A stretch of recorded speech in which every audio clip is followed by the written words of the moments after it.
আসসালামু আলাইকুম। Technique easy education থেকে স্বাগতম জানাচ্ছি আমি জুয়েল। আজকের পর্বে আমরা অসমতার নমুনা প্রশ্ন একটা সৃজনশীল আমরা সমাধান করব, যেখানে বলা আছে হযরত শাহজালাল বিমানবন্দর থেকে সিঙ্গাপুর বিমানবন্দরের দূরত্ব, দুইটার মধ্যবর্তী দূরত্ব দেওয়া আছে 2900 কিলোমিটার। বাংলাদেশ বিমান যেটা আমরা নিয়ে আলোচনা করছি সেটার সর্বোচ্চ ক্যাপাসিটি আছে 500 কিলোমিটার পার আওয়ার। প্রতি ঘন্টায় সে 500 কিলোমিটার সে ট্রাভেল করতে পারবে। কিন্তু এখানে শাহজালাল বিমানবন্দর থেকে সিঙ্গাপুরে যাওয়ার সময় এই সময় প্রতিকূলে আসে 60 কিলোমিটার, যে সে বাধাপ্রাপ্ত হবে, প্রতিকূলে 60 কিলোমিটার বাতাস থাকবে।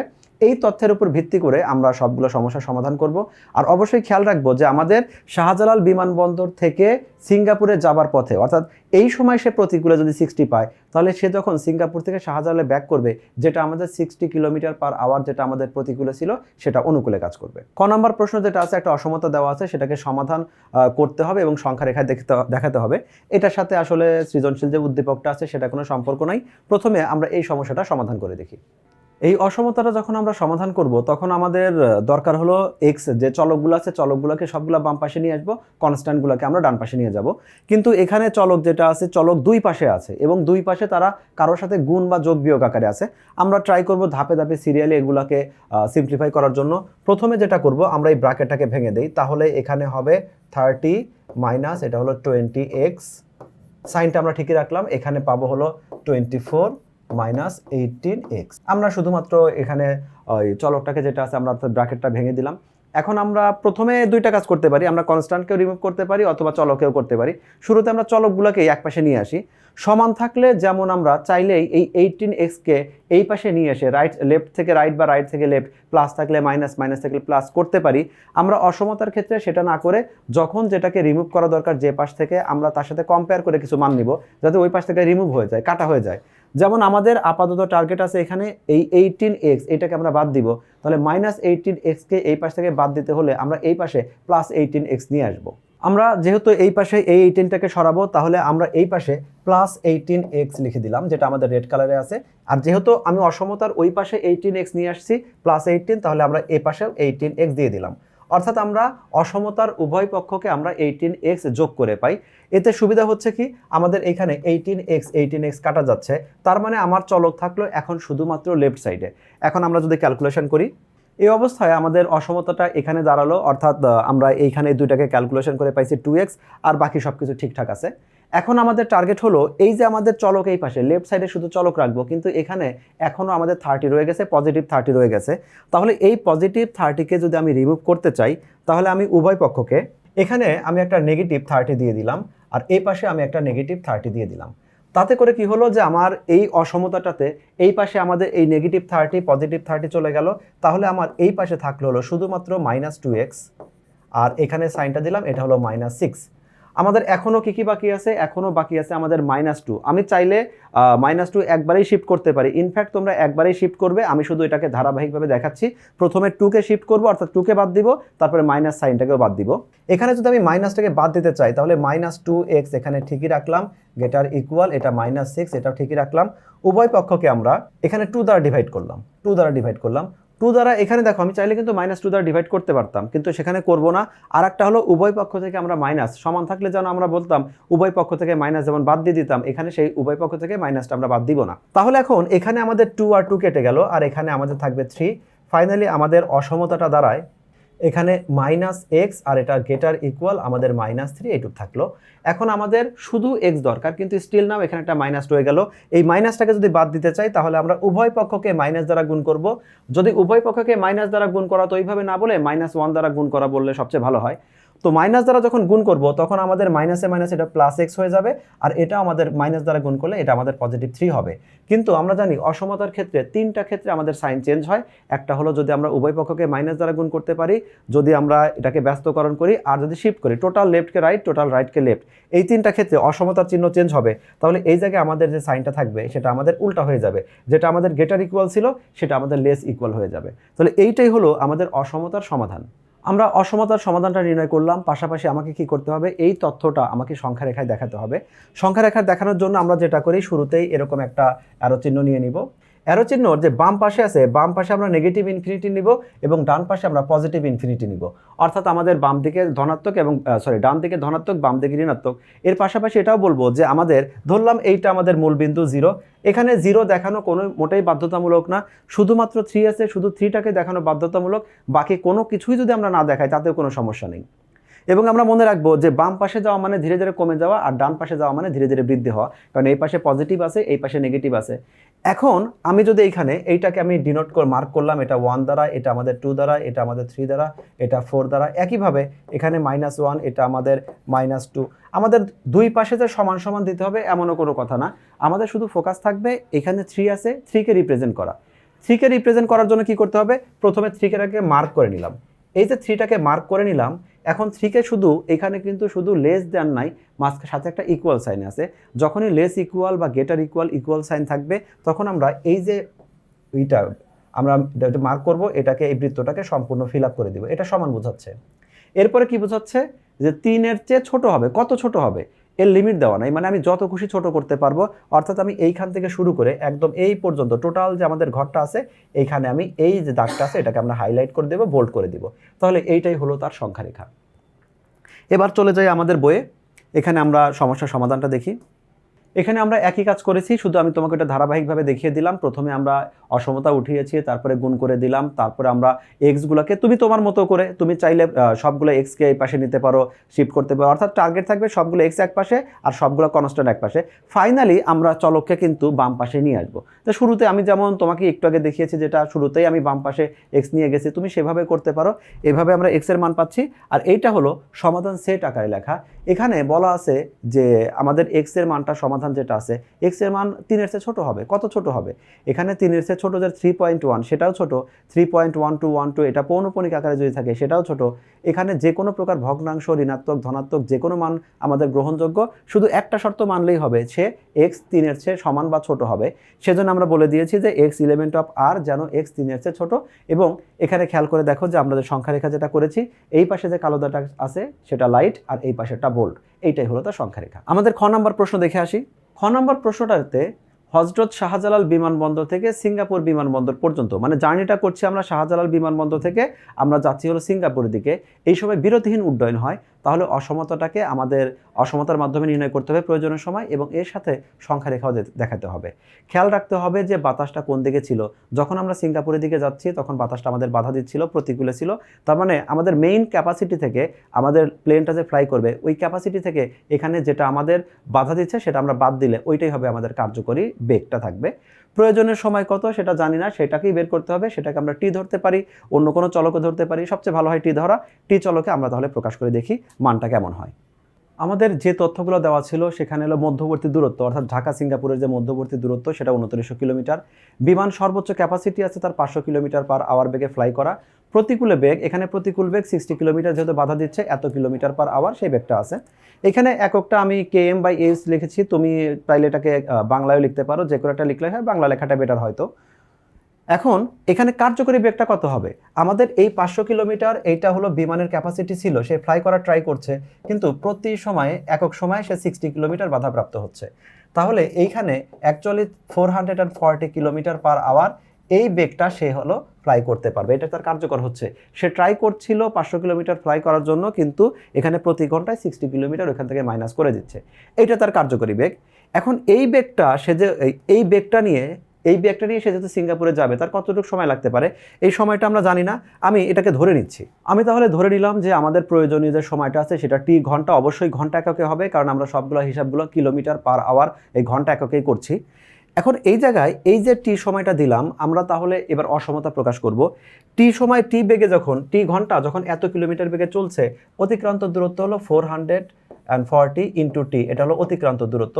আমরা কিন্তু ওই ফিজিক্সে অনেক সময় পড়েছি যে এস সমান ভিটি, অতিক্রান্ত দূরত্ব সমান বেগ গুণন সময়। আমাদের বেগ গুণন সময় মানে টোটাল অতিক্রান্ত দূরত্ব, আর আমাদের টোটাল অতিক্রান্ত দূরত্ব হলো 2900। বাতাস অনুকূলে থাক আর প্রতিকূলে থাক, মধ্যবর্তী দূরত্ব আছে, দূরত্বটা তার কম বেশি হবে না। তার মানে এই দুইটার মধ্যে সম্পর্ক। এইখানে একটা কনফিউজিং থাকে যে আসলে কোন দিকে লেস দ্যান বা গ্রেটার দ্যান এই সাইনটা হবে। আমি এইখানে দিচ্ছি এবং কেন দিচ্ছি সেটাও তোমাকে দেখাই দিচ্ছি। এটা থাকলো, তুমি এটা দিতে পারো। ইনফ্যাক্ট তুমি শুরুতেই বলতে পারো যে টি ইকুয়াল, এটা তুমি এভাবে না লিখে সরাসরি লিখতে পারো টি, এটা হলো গেটার ইকুয়াল 2900 ডিভাইডেড বাই এটা হলো 440। এটা আমাদের প্রয়োজনের সময়টা কি হবে, এস সমান যদি ভিটি হয় টি সমান তাহলে এস ভাগ বি হবে, সময় সমান টোটাল অতিক্রান্ত দূরত্ব ডিভাইডেড বাই টোটাল বেগ, এই যে কার্যকরী যে বেগ আছে সেটা হবে, এটা লিখতে পারি।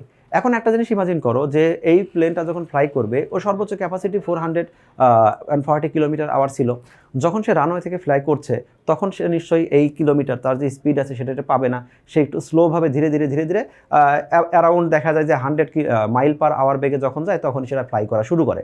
তাহলে শুরুতে কিন্তু সে 440 কিলোমিটার পার আওয়ার ছিল না, আবার যখন সে ল্যান্ড করবে তখনও নিশ্চয়ই সে 440 কিলোমিটার পার আওয়ার বেগে ল্যান্ড করবে না, তখন তার বেগটা যতটুকু মিনিমাইজ করা সম্ভব সে ততটুকু মিনিমাইজ করবে। এর সাথে আরেকটা কথা, সে বিরতিহীন ফ্লাই করবে, যেহেতু মাঝপথে তো আসলে আর ল্যান্ড করার কোনো সুযোগ নাই, ওখানে তো বাস স্টপেজও নাই, মানে বাস স্টপেজ যেভাবে স্টপেজ দেয়, তাহলে সে বিরতিহীন ফ্লাই করবে। কোনো একটা কারণে সে যেখানে ল্যান্ড করবে সেখানে হয়তো অনুমতি পাচ্ছে না, কোনো একটা যান্ত্রিক ত্রুটি বা কোনো ব্যস্ততার কারণে তার সময় একটু বেশি লাগতে পারে। তার মানে সে যতক্ষণ বিরতিহীন উড্ডয়ন করছে সে মাঝখানে কোনো ব্রেক করবে না, ব্রেক করার সুযোগও নাই। তাহলে এই যে সময়টা, এই সময়টা যদি সব কিছু পারফেক্ট থাকে তারপরে সে দেখাবে কি এই টিটা আমরা যেটা ধরে নিছি, এই যে আমাদের অ্যাকচুয়াল যেটা টোটাল দূরত্বটাকে সময় বেগ দ্বারা ভাগ করলে যেটা হবে সেটার সে সমান হবে অথবা বেশি হবে, তা ছোট হওয়ার কোনো চান্স নাই, প্রয়োজনে আমাদের বেশি লাগবে, বাস্তবে বেশি লাগে, কখনো কম হবে না। সেজন্য আমরা এটা এইভাবে লিখবো, এই লাইনটা না বুঝলেও এটা দেখে আমরা বুঝে নিব। ইনফ্যাক্ট আমাকে এইটাই বের করতে হবে, তুমি সরাসরি এটা লিখে নিতে পারো।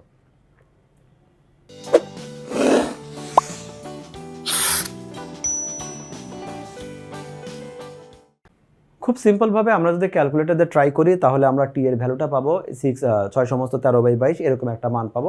এই মানগুলো আমি চাইলে দশমিকেও বের করতে পারি, কিন্তু দশমিকে হয় কি, দশমিকের পরে 3 ঘর 4 ঘর নিবে, এর চেয়ে বেশি তো নাও না, ওই বাকিগুলো বাদ পড়ে যায়। সেজন্য আমরা যতক্ষণ পর্যন্ত সম্ভব বিভিন্ন ম্যাথে ভগ্নাংশে রাখায় ট্রাই করবো, এটা একদম পারফেক্ট মানটা থাকে। তাহলে টি নির্ণয় আমাদের হয়ে গেল, আমাদের কিন্তু বাকি থাকলো তাহলে কি, এইটাকে যদি আমি অসমতার মাধ্যমে প্রকাশ করি, অসমতা না, সংখ্যা রেখায় প্রকাশ করি, তাহলে যেমনটা হবে, সংখ্যা রেখার জন্য আমরা শুরুতে একটা রেখা নিয়ে নিব এবং রেখার ডান পাশে বড় মানগুলোকে ডান পাশে দেব আর ছোট মানগুলোকে, যেটা ছোট হলে আমাদের বাম পাশে আসবে।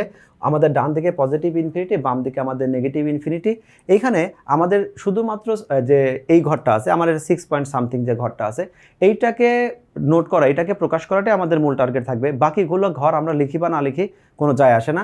আমি তাও এখানে 3টা নিয়ে নিচ্ছি, ধরে নিচ্ছি যে এই যে ঘরটা আছে এটা 5, এইটা আমাদের 6, এইটা আমাদের 7, বাকিগুলো আর লিখলাম না। এটাই আমাদেরকে ফিল আপ করতে হবে কোথায়, 6 পয়েন্ট সামথিং যেহেতু, তাহলে এই ঘরটা 6 এবং 7-এর মাঝামাঝি হবে। আমি এটা ধরে নিচ্ছি এই ঘরটা, এবং এই ঘরটা যেহেতু এই যে মানটা আছে সেটা কিন্তু দেওয়া আছে হলো গেটার ইকুয়াল, মানে ইকুয়াল সাইন যেহেতু আছে, আমরা জানি ইকুয়াল সাইন থাকলে এই যে আমাদের বৃত্তটা হয় সেটা ভরাট হয়ে যাবে। যেহেতু এই মানটা আমাকে বলছে টি এর মানটা বড় হবে, বেশি হওয়া মানে ডান দিকে চলে যাবে, তাহলে এই ডান দিকে যে অংশটা আছে এই ডান দিকে অংশটাকে আমরা যদি বোল্ড করে দেই, হাইলাইট করে দেই বা মোটা করে দেই, তাহলে এইটাই হবে তার সংখ্যা রেখা। এবার আমরা আমাদের বইয়ে ফিরে যাই। বইয়ে আমরা একই জিনিস করেছি, আমি শুধু তোমাকে ধারাবাহিকভাবে দেখালাম। প্রথমে আমাদের প্রয়োজনীয় সময়টা এখানে লেখা আছে, যদি আমি প্রয়োজনীয় সময় একটু পরে লিখেছিলাম, সবগুলো যে কোনোভাবে লিখলেই হবে। এখানে কার্যকরী বেগ যেটা আছে সেটা লিখে নিলাম, কারণ 60 কিলোমিটার পার আওয়ার আমাকে মাইনাস করে দিতে হবে, ওটা প্রতিকূলে ছিল। তারপরে আমরা অসমতাটা লিখে আমরা সংখ্যা রেখায় প্রকাশ করে দিলাম। আমাদের খ নাম্বার এবং গ নাম্বার ক্যালকুলেশনটা অলমোস্ট না সেমই, শুধুমাত্র ছোট্ট একটা পার্থক্য আছে। সেই পার্থক্যটা কি, এখানে ঢাকা থেকে আমাদের সিঙ্গাপুরে যাচ্ছিল, অর্থাৎ শাহজালাল বিমানবন্দর থেকে সিঙ্গাপুরে যাচ্ছিল, আর এখন সিঙ্গাপুর থেকে ঢাকায় ব্যাক করবে। তো যেহেতু বাতাসটা সিঙ্গাপুর থেকে বাংলাদেশের দিকে আসছিল, সেজন্য আমরা যখন বাংলাদেশ থেকে ফ্লাই করলাম তখন বাধার সম্মুখীন হয়েছিলাম। এখন যখন প্লেনটা ব্যাক করবে তখন এই বাতাসটা এই প্লেনটাকে হেল্প করবে। তার মানে আগে যেখানে আমি 60 মাইনাস করে দিয়েছিলাম, এখন সেটা আমার পক্ষে কাজ করবে, আমরা প্লাস করে দিব। আর আরেকটা ছোট্ট পার্থক্য আছে কি, এখানে আমরা এটাকে সংখ্যা রেখায় রিপ্রেজেন্ট করেছিলাম, আর এখানে বললো প্রয়োজনীয় সময়কে, ওরা উল্লেখ করে দিল প্রয়োজনীয় সময়কে এক্স ধরে, যদি না বলে দিত তাহলে হয়তো আমরা অন্য কোনো কিছু ধরতাম। প্রথমটা যেহেতু টি ধরেছিলাম, এখানে টি বাদে অন্য কিছু ধরতাম। এবার এক্স ধরে আমরা এই অসমতাটাকে প্রকাশ করব, এবং এই অসমতাটাকে সংখ্যা রেখায় না দেখিয়ে আমরা লেখচিত্রকে এটা দেখাবো। আমি আগে যে ম্যাথটা করেছিলাম সেটার সাথে কম্পেয়ার করে তোমাকে দেখাবো, যাতে করে তোমার বুঝতে খুব বেশি সহজ হয়। আমাদের মধ্যবর্তী দূরত্ব, বাতাস যেদিকে চলুক, ঢাকা সিঙ্গাপুরের মধ্যবর্তী দূরত্ব, এটা কখনো চেঞ্জ হবে না। বিমানের সর্বোচ্চ বেগ, যেহেতু বিমানটা সেম আছে, বেগটা আমাদের সেম থাকবে। পার্থক্য কোথায়, আগে যেখানে আমাদের অনুকূলে বেগ ছিল এই অনুকূলটা থাকবে না, আমার প্রতিকূল যেটা ছিল প্রতিকূলটা আমাদের হয়ে যাবে অনুকূল। তাহলে এই জায়গায় আমি এই প্রতিকূলটা লিখবো হলো অনুকূল। এখানে ছোট্ট একটা ব্যাকরণগত আমরা কারেকশন রাখবো, অনুকূল বেগ আর অনুকূলে বেগ এইটার মধ্যে ছোট্ট একটা সমস্যা হয়। অনুকূলে বেগ বলতে সাধারণত আমাদের টোটাল বেগ, অনুকূলের বেগ সবগুলো সামেশনটাকে বোঝায়। আর অনুকূল বেগ মানে একার বাদ দিলে অনুকূল বেগ বলতে বোঝাচ্ছে যে বেগটা আমাকে হেল্প করবে, মানে সেটা এরকম বোঝায়। আর এই কার্যকরী বেগটা আসলে এখন অনুকূলে বেগ, একার সহ বেগ। সেই কার্যকরী বেগটা কি, আগে যেটা আমাদের মাইনাস ছিল এবার সেটা প্লাস হয়ে যাবে, কারণ এখন আমাকে হেল্প করছে। কার্যকরী বেগটা আমাদের কি হবে, ওই যেটা প্লেনের ছিল এই 60 কিলোমিটার এবারে আমাকে হেল্প করবে সামনের দিকে আগাতে। তাহলে এই জায়গায় যে আমাদের অপশনটা ছিল, যেটা আগে ছিল আমাদের 440 কিলোমিটার পার আওয়ার, এইটা আমাদের চেঞ্জ হয়ে যাবে, এটা হলো 560, এটা কিলোমিটার পার আওয়ার, এইটা আমাদের কার্যকরী বেগ হবে। আগে আমাদের যে সময়টা ছিল, যে সময়টাকে আমরা টি ধরে নিয়েছিলাম, আমরা আমাদের মতো করে ধরে নিয়েছিলাম, এবার আমাকে বলেই দিল এই সময়টাকে এক্স বিবেচনা করে এখানে রাখতে হবে। আমরা এখানে ধরি কথাটা বলবো না, কারণ ওরা নিজেরাই বলে দিয়েছে যে প্রয়োজনীয় সময় এক্স বিবেচনা করতে হবে। আমরা বলতে পারি যে দেওয়া আছে প্রয়োজনীয় সময়, অথবা এখানে প্রয়োজনীয় সময় এক্স, এরকম ধরে নিতে পারি। ক্যালকুলেশন এখনও কিন্তু ঠিক আগের মতোই থাকছে, শুধু পার্থক্য কোথায়, আগে আমাদের এইটা ছিল যে অতিক্রান্ত দূরত্ব যেটা, এবার শুধু এটা চেঞ্জ হয়ে যাবে। আমরা চেঞ্জ করে এখানে শুধু 560x লিখে দিলাম, আগে যেটা 440t ছিল। যেহেতু আমাদের এখন এইটা হলো অতিক্রান্ত, এটা হলো আমাদের বেগ, কার্যকরী বেগ আর সময়, কার্যকরী বেগ আর সময় মানেই হলো আমাদের অতিক্রান্ত দূরত্ব। এই দূরত্ব দুইটা সমান হবে। আর ঠিক আগের মতোই এইটা আমরা x লিখবো, এখানে আমরা x লিখবো। আর বোঝার সুবিধার জন্য তোমাকে বলে দেই যে সময় যেটা আছে হয় সেটা সমান হবে বা বেশি লাগতে পারে, কম কখনো হবে না। তাহলে এই যে অসমতাটা, ফাইনালি আমাদের রেজাল্ট এখানে আমার একটু চেঞ্জ হবে। একই ম্যাথ আমি শুধু এখানে তোমাকে আলাদা করে দেখাচ্ছি এই জন্য, যাতে করে তোমার বুঝতে সুবিধা হয় যে আমাদের পরিবর্তনটা কতটুকু দুইটার মধ্যে। তাহলে এখন এখানে আমার পার্থক্য কত, এখানে আমাদের হবে 560। তাহলে ফাইনালি যে আমাদের এক্স এর যে ভ্যালুটা থাকছে, এই রেজাল্টটা আমাদের থাকবে 5.178, এরকম একটা মান থাকবে। আমরা এক্স এর মানটা পেয়ে গেলাম। এই যে আমরা অসমতার মানটা পাচ্ছি, এই মানটা এখন আমাদের এবার আর সংখ্যা রেখায় দেখানোর দরকার নাই, এটা আমাকে একটা যে কোনো সরল রেখায় আমাকে দেখাতে হবে, এরকম একটা কিছু, সরল রেখা বলে এটাকে গ্রাফ পেপারে রিপ্রেজেন্ট করতে হবে। আর গ্রাফ পেপারে রিপ্রেজেন্ট করার আমরা একটা নিয়ম দেখেছিলাম যে আমরা এই ক্ষেত্রে প্রশ্ন যাই থাক, আমাদের এখানে less than equal, less greater than equal যাই থাক, শুধু লেস দ্যান শুধু গ্রেটার দ্যান যেটাই থাক, এইখানে আমরা ধরে নেই এটা সমীকরণ আকারে। যেমন এটা ধরে নিলাম, এইটা আমাদের লেস দ্যান গ্রেটার দ্যান বিবেচনা না করে এটা লিখলাম, ধরি আমাদের এক্স সমান 5.178, অর্থাৎ যেটা আমাদের আগে অসমতা ছিল সেটা আমরা সমীকরণ আকারে লিখলাম। এবং সমীকরণ আকারে লিখে এই সমীকরণটাই আমরা লেখচিত্রে রিপ্রেজেন্ট করব। লেখচিত্রে রিপ্রেজেন্ট করার পরে তারপরে আমরা শুধু কম্পেয়ার করব, এবার আবার অসমতায় ব্যাক করব।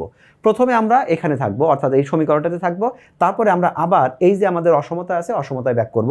আমি সমীকরণটা বিবেচনা করে, যেহেতু এটা এমন একটা আমরা সমীকরণ বা অসমতা ধরছি যেখানে কিন্তু ওয়াই অনুপস্থিত আছে, শুধু এক্স উপস্থিত আছে।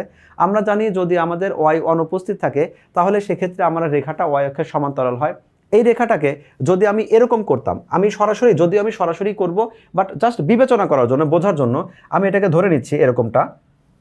এটাকে আমি লিখলাম হলো এক্স মাইনাস, এটা হলো 5.178 ইকুয়াল 0, এরকম মনে করছি। এই সমীকরণটাতে আমাদের ওয়াই নেই, যেহেতু ওয়াই আমাদের নেই তাহলে আমরা এখানে লিখতে পারি 0 ইন্টু ওয়াই, আর এখানে প্লাস দিলাম। তাহলে এই সমীকরণে আমাদের ওয়াই চলে আসলো। এই যে ওয়াই এর ভ্যালু, এখন ওয়াই এর ভ্যালু এখানে 1 2 3 4 যাই থাক, এর উপর আসলে এক্স ডিপেন্ড করে না। অথবা এক্স এর ভ্যালু আমি এখানে চেঞ্জ করলে ওয়াই এর মতোই থাকবে, ওয়াই এর একটা নির্দিষ্ট উপর নিচে যাই হোক, এখানে এক্স ওয়াই এর যে কনস্ট্যান্টটা সহগটা আমাদের 0 হিসাবে বিবেচনা করতে পারি।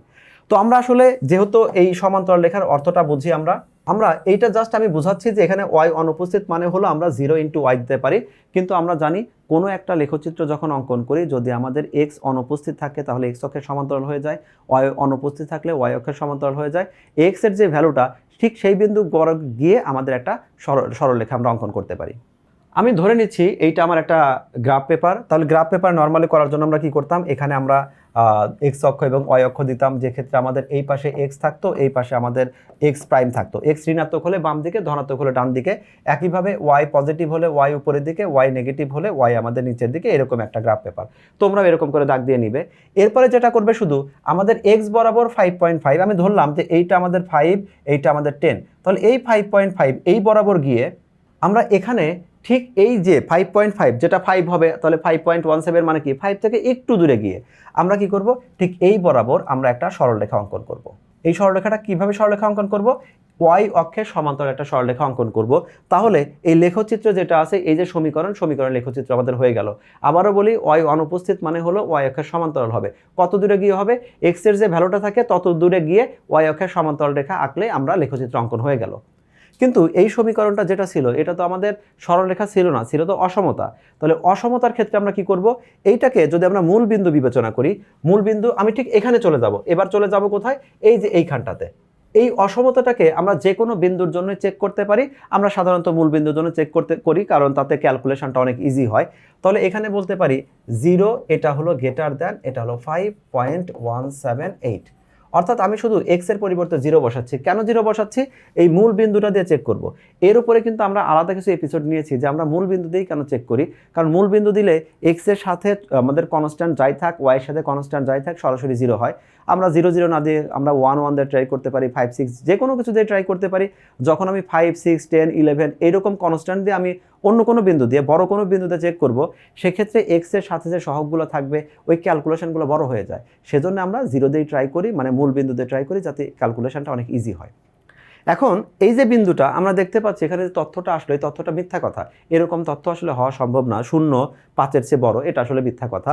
তাহলে কি পাচ্ছি আমরা? আমরা এই শূন্যের সাপেক্ষে এই সরলরেখায় দাঁড়িয়ে থেকে বলছি এই শূন্যটা মিথ্যা। তাহলে মিথ্যা যদি হয়, মিথ্যার দিকে আমরা যাব না, মিথ্যা থেকে আমরা দূরে থাকবো। তোমরা মিথ্যা থেকে দূরে থাকো সকল সেক্টরে। এইটা তার মানে এই রেখাটার আমাদের এই পাশে যতগুলো বিন্দু আছে সবগুলো বিন্দুই হবে এই যে আমাদের অসমতা আছে না, এই অসমতার সমাধান। সাথে আরেকটা কথা, এখানে ইকুয়াল সাইন আছে। ইকুয়াল সাইন থাকার কারণে আমাদের ব্যাখ্যাটা কি হবে? যে আমাদের এখানে যে এই রেখার উপরে যে বিন্দুগুলো আছে, আমি অন্য কালার দিয়ে তোমাকে দেখাই, এই সরল রেখার উপরে যে বিন্দুগুলো আছে সেই বিন্দুগুলো সহ এই সরল রেখার মূল বিন্দুর অপোজিটের দিকে, এখানে আমাদের ডান দিকে দেখাচ্ছে, এই পাশের সকল বিন্দু আমাদের এই অসমতার সেট হবে। আমাদের বইয়ে চলে আসি। এখানে আমাদের একইভাবে দেখানো আছে, অনুকূলে বেগের জন্য আমাদের বেগটা যোগ হয়ে গেছে। তাহলে আমাদের অতিক্রান্ত দূরত্ব কি হবে? বেগ গুণন সময়। আমাদের জানি বেগের সাথে সময় গুণ করলে দূরত্ব হয়, সেটা আমরা অসমতার মাধ্যমে প্রকাশ করেছি এবং আমরা এখানে ক্যালকুলেশন করে শুধুমাত্র এক্স এর ভ্যালুটা বের করেছি। এখানে অবশ্যই আমাদের খেয়াল রাখতে হবে যে যেহেতু এটা অসমতা, তাহলে আমি চাইলেই এই 560কে রাইট সাইডে যেতে পারি না। সেক্ষেত্রে উভয় পক্ষকে আমরা ভাগ করে এরকম মানটা বের করব। তারপরে এখানে যে তথ্য আছে সেই তথ্যের আলোকে আমরা একটা লেখচিত্র অঙ্কন করব। এটা হলো আমাদের লেখচিত্র, আমরা একই বর্ণনা দিয়েছি। খেয়াল রাখো ছোট্ট করে, এইটা আমাদের 5-এর ঘর, 5-এর পরে কিন্তু একটু দূরে গিয়ে, হালকা একটু দূরে গিয়ে আমরা তারপর সরলরেখাটা অঙ্কন করেছিলাম।